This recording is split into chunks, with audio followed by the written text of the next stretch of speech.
Mari sekarang kita bahas tentang potensial elektroda.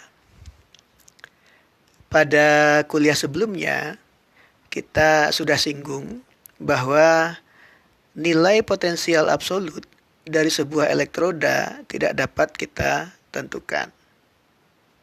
Yang bisa kita ukur hanya beda potensial antara dua buah elektroda yang kita kenal dengan potensial sel. Jadi pada kuliah sebelumnya kita sudah bahas bahwa potensial sel itu adalah potensial katoda dikurangi potensial anoda. Ya. Lalu bagaimana kita bisa membandingkan potensial elektroda antara satu elektroda dengan elektroda lainnya? Nah, untuk mengatasi masalah tersebut, kita mendefinisikan suatu elektroda yang nilainya sama dengan 0. Ya. Sudah disepakati elektroda tersebut namanya elektroda hidrogen standar. Seperti yang Anda lihat pada gambar ini. Jadi elektroda hidrogen standar itu terdiri dari elektroda platina yang dimasukkan ke dalam sebuah tabung. Lalu ke dalam tabung tersebut dialirkan gas H2 dengan tekanan konstan 1 atm. Karena dimasukkan gas ke dalam tabung ini, maka permukaan platina itu akan ada, ya, jadi pada permukaan platina akan ada gelembung gas. Elektroda platina ini dicelupkan ke dalam larutan yang mengandung ion H+ sebanyak 1 molar. Ini adalah elektroda hidrogen standar. Kenapa disebut dengan elektroda hidrogen standar? Ya, karena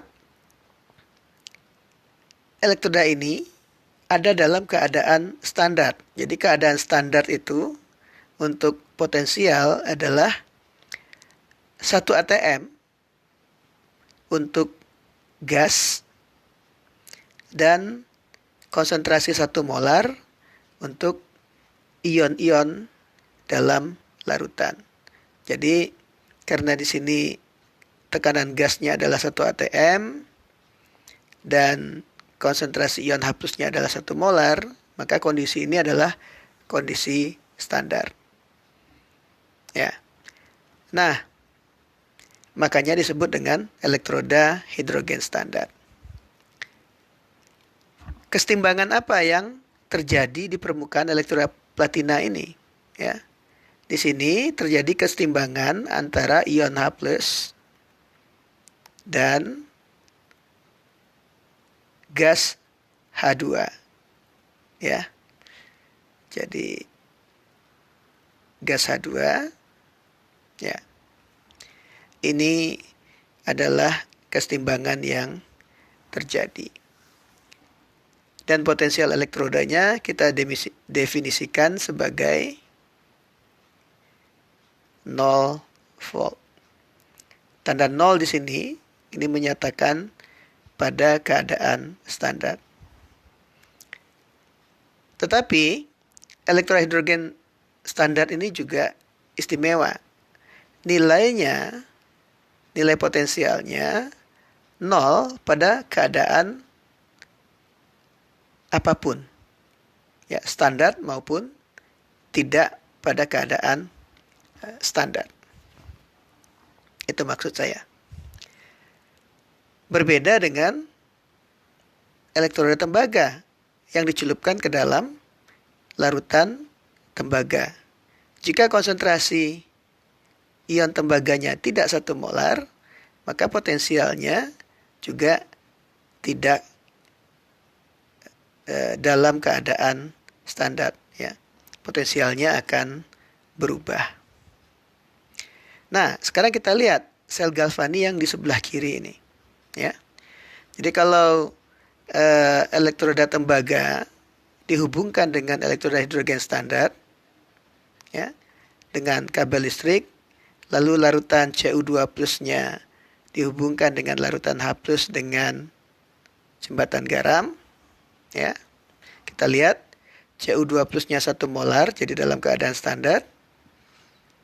Maka kita akan mengamati elektron mengalir dari elektroda hidrogen standar menuju ke elektroda tembaga.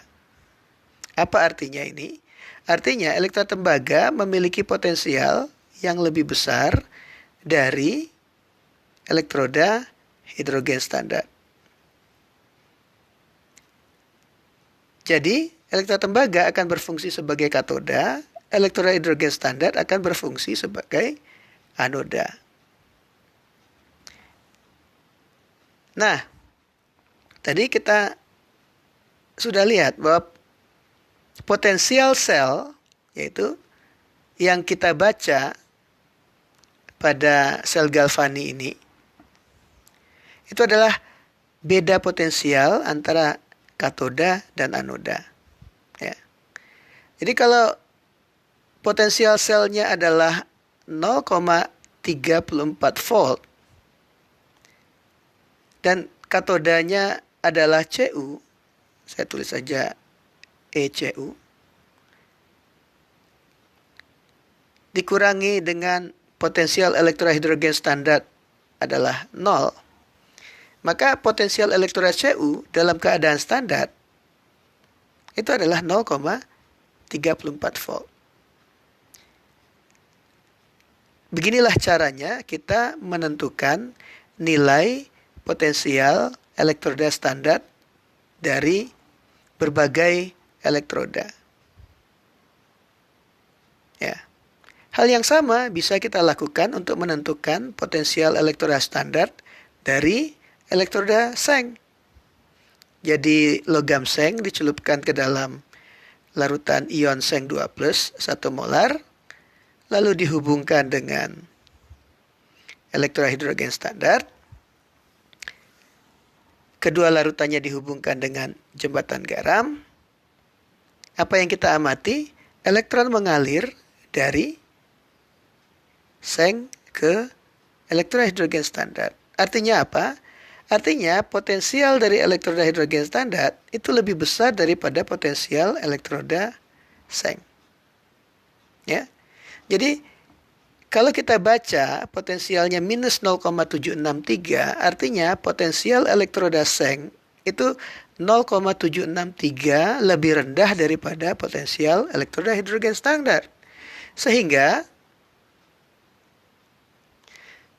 potensial elektroda Zn di sini itu sama dengan minus 0,763 volt. Ya.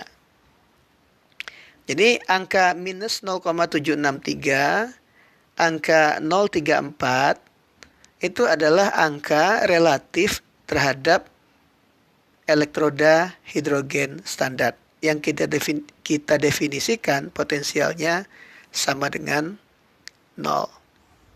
Ya. Nah, kalau kita lakukan pengukuran dengan berbagai elektroda, ya, kita akan dapatkan ya data seperti ini. Ya. Jadi ini adalah nilai potensial elektroda dari berbagai elektroda, ya. Kalau elektroda tersebut berfungsi sebagai katoda. Jadi karena reaksi pada katoda adalah reaksi reduksi, maka potensial ini sering disebut dengan potensial reduksi. Ya. Dalam keadaan standar atau potensial reduksi standar. Ya. Jadi kalau kita lihat lagi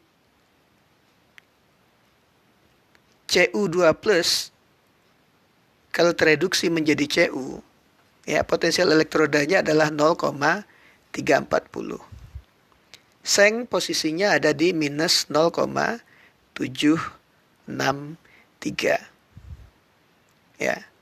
Jadi potensial elektroda seng itu lebih rendah 0,763 volt dibandingkan dengan elektroda hidrogen standar.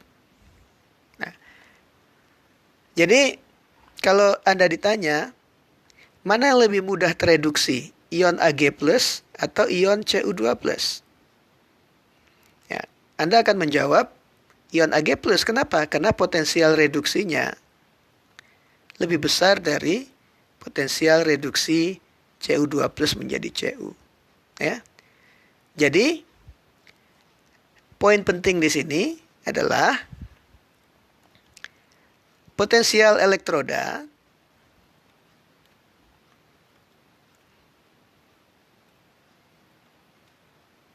sama dengan potensial reduksi. Ya. Jadi pada kuliah ini, kalau berikutnya saya menyebutkan potensial, yang saya maksudkan adalah potensial elektroda atau potensial reduksi, ya. Karena keduanya adalah sama saja. Oke. Nah, kita kembali ke daftar yang tadi, ya. Mungkin Anda masih ingat tentang deret volta. Ya, Anda di SMA diminta menghafalkan deret volta, ya. Anda lihat ini. Litium, kalium, kalsium, natrium, magnesium, aluminium, zinc, ya. Jadi apa sebenarnya deret volta itu? Ya. Jadi kalau kita lihat, ya, pertanyaan tadi, mana yang lebih mudah tereduksi, ion Ag+ atau ion Cu2+? Karena potensial reduksinya lebih besar Ag+ menjadi Ag dibandingkan Cu2+ menjadi Cu, maka yang akan tereduksi, lebih mudah tereduksi adalah ion Ag+. Tapi kalau pertanyaannya dirubah, mana yang lebih mudah teroksidasi, logam Ag atau logam Cu? Jawabannya adalah logam Cu. Jadi, makin mudah terjadi reduksi, makin sukar terjadi oksidasi. Ya. Jadi, makin kecil nilai potensial reduksi, artinya apa? Artinya logamnya akan makin mudah teroksidasi. Teroksidasi itu artinya apa? Makin mudah melepaskan elektron. Nah, sekarang coba kita ambil sebuah problem, ya. Misalkan saya akan membuat sel volta, ya. Saya mencelupkan logam aluminium ke dalam ion aluminium 3+. Oke. Lalu saya celupkan seng ke dalam ion seng 2+. Ya. Konsentrasi dari masing-masing ion ini adalah 1 molar. Ya. Nah, sekarang logam aluminium dan seng kita hubungkan dengan kabel listrik. Lalu larutan aluminium 3+ dan seng 2+ kita hubungkan dengan jembatan garam. Pertanyaannya adalah, elektroda mana yang akan jadi katoda, mana yang akan jadi anoda dalam keadaan standar. Ya, kita kembali ke daftar yang tadi. Ya. Dari sini kita lihat, ya, seng dan aluminium. Logam mana yang lebih mudah teroksidasi? Ya.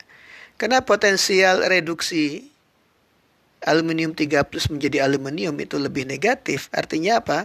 Artinya aluminium akan lebih mudah memberikan elektron. Jadi aluminium akan berfungsi sebagai anoda. Seng akan berfungsi sebagai katoda. Ya. Jadi kalau kita gambarkan notasi selnya harusnya seperti ini. Aluminium akan teroksidasi menjadi Al3+, aqueous, ya, ini konsentrasinya 1 molar sebagai anoda. Lalu di sebelah sini seng 2+, ya, 1 molar jadi seng. Jadi anodanya adalah aluminium,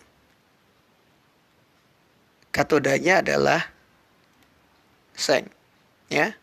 Jadi daftar potensial reduksi tadi bisa kita gunakan untuk memprediksi reaksi apa yang spontan. Jadi reaksi yang spontan itu adalah aluminium, ya, bereaksi dengan ion seng 2+ menghasilkan aluminium 3+ ditambah seng. Ini padat, ya. Ini adalah reaksi sel di atas, ya.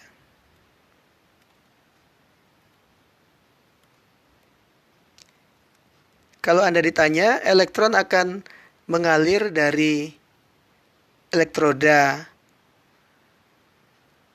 apa ke elektroda apa, maka jawabannya adalah elektron akan mengalir dari aluminium ke elektroda seng, ya.